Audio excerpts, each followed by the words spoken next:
오늘은 제가 6년 동안 사업하면서 공부한 것들에 대해서 좀 나눠보려고 하는데요. 어떤 공부들을 하면서 여기까지 왔을까라는 생각을 좀 해보게 됐습니다. 그래서 제 이 경험들을 좀 나눠드린다면 처음 시작하시는 분들이라든지 아니면 시작은 했지만 방황하고 계신 분들께 조금이나마 도움이 되지 않을까라는 생각이 들어서 이렇게 준비해보게 됐습니다. 한 5가지 정도로 정리가 됐던 것 같은데요. 첫 번째는 마케팅 공부였습니다. 마케팅이라고 하면 아주 쉽게 정리를 하자면 잘 파는 것이라고 할 수 있을 것 같은데요. 어떻게 해야 내 노력이 한가득 들어간 이 제품이 잘 팔릴까? 사람들에게 관심을 얻을 수 있을까?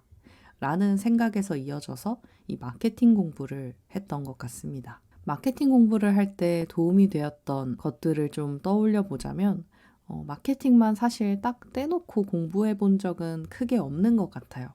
그냥 브랜드에 대해서 공부하고 또 여러 가지 경제 경영책이나 자기계발서를 읽으면서 사람들의 심리에 대해서 공부를 하면서 마케팅을 자연스럽게 알아가게 됐던 것 같아요. 저는 여러분이 이제 시작을 하신다면 어떤 책을 골라야 할지, 어떤 공부를 해야 할지 완전히 막연한 상황일 거라는 생각도 드는데 그렇다고 한다면 저는 단연 세스 고딘의 책을 정말 추천합니다. 세스 고딘은 마케팅의 구루라고 불리는 분인데요. 그 책들을 하나씩 제목이 끌리는 것들을 골라서 읽어보시면 도움이 될 거라는 생각이 듭니다. 이어서 두 번째로 제가 좀 심혈을 기울여 공부했던 부분은 브랜딩이었어요. 어떻게 보면 그 마케팅 안에 브랜딩이 있기도 한데요.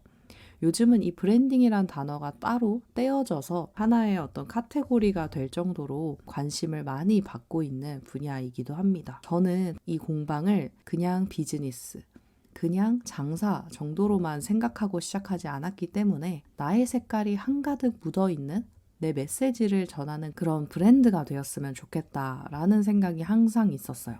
그래서 저도 모르게 브랜드를 만들어 갈 수 있는 책들에 끌렸던 것 같습니다. 그래서 정말 교보문고에 브랜딩만 쳐도 무수한 책들이 보이는데요. 거기서 저는 여러분들이 판매 순위나 인기 순으로 정렬을 해서 거기서부터 한 5권이나 10권 정도를 골라서 읽어보시면 브랜딩이란 이거구나 라는 감을 잡으실 수 있다고 생각을 합니다. 세 번째로 제가 공부를 했던 부분은 사람이었는데요. 다른 말로 하면 심리라고도 할 수 있을 것 같아요. 이 마케팅을 공부하고 브랜딩을 공부하다 보니까 결국은 사람을 알아야 되는구나. 사람들이 어떤 욕구를 가지고 있고 욕망을 가지고 있으며 어떤 것들을 본능적으로 원하면서 살아가고 있는지 그걸 알게 되는 게 참 중요하구나 라는 걸 깨닫게 됐습니다. 마침 다행히 제가 유아교육 출신이어서 그때 심리에 관련해서 프로이트라든지 융이라든지 이런 이론들에 대해서 공부했던 기억들이 있더라고요. 특히 매슬로우의 욕구 단계 이론 이런 것들이 생각이 나는데 다행히 교육학과를 졸업해서 정말 잘 됐다라는 생각을 하기도 했습니다. 만약 여러분이 심리나 교육학 전공을 하셨다면 좀 더 수월할 수도 있을 것 같은데요. 그렇지 않다고 한다면 이 심리에 대해서 공부해 보신다면 도움이 될 것 같습니다. 제일 유명한 심리학자로는 아들러도 있고요. 제가 아까 얘기했던 융도 있죠. 그 어딜 가나 얘기하게 되는 MBTI도 브릭스와 마이어스라는 모녀가 만들게 된 검사인데요. 그 검사도 융이라고 하는 학자의 이론에서 영감을 받아 만들어졌다고 알고 있습니다. 꼭 이렇게 학자의 책이 아니더라도 심리와 관련해서 제목이 끌리는 것들이 있다면 읽어보시면 도움이 될 것 같습니다. 대부분의 책들은 이런 심리학자들의 이론에 기반을 두고 설명을 하고 있기 때문에 도움이 되실 거라고 생각이 들어요. 그 다음으로는 사실 좀 비슷한 내용일 수도 있는데 조금 더 깊어진 공부들이라고 보시면 좋을 것 같아요. 네 번째로는 저는 성품에 대한 공부들을 좀 관심 있게 하고 있습니다. 성품 공부를 어떻게 해? 라고 생각하실 수도 있을 것 같은데요. 이것도 마침 제가 유치원 교사로 일을 할 때 성품 교육을 하는 유치원이었어요. 그래서 거기서는 2달에 한 번씩 성품을 한 가지 주제를 가지고 아이들을 교육을 했습니다. 그래서 교사들은 2달에 한 번씩 그 성품 교육을 하는 연수원에 가서 세미나처럼 강의를 들었어야 했어요. 그래서 그걸 공부를 하고 와야 아이들에게 성품에 대해서 알려줄 수 있는 그런 상태가 되는 거죠.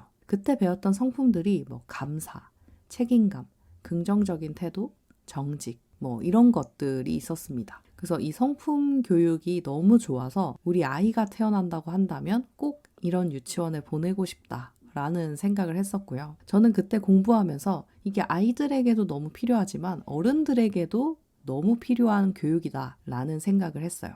그래서 최근에도 성품 교육을 했던 그 사이트에 종종 들어가 봐요. 그래서 거기 들어가서 더 공부해야 할 부분들은 뭐가 있는지, 받을 수 있는 영감들은 무엇이 있는지 한 번씩 살펴보기도 합니다. 최근에 저희 교회에서 이런 설교를 해주셨는데요. 좋은 성품을 가지는 것이 성공하는 어떤 지름길이라는 이야기를 해주셨어요. 왜 좋은 성품을 가져야 하냐라는 이야기를 한다면 좋은 성품을 가진 사람들 옆에 좋은 사람들이 있기 마련이라고 얘기를 해주셨는데요.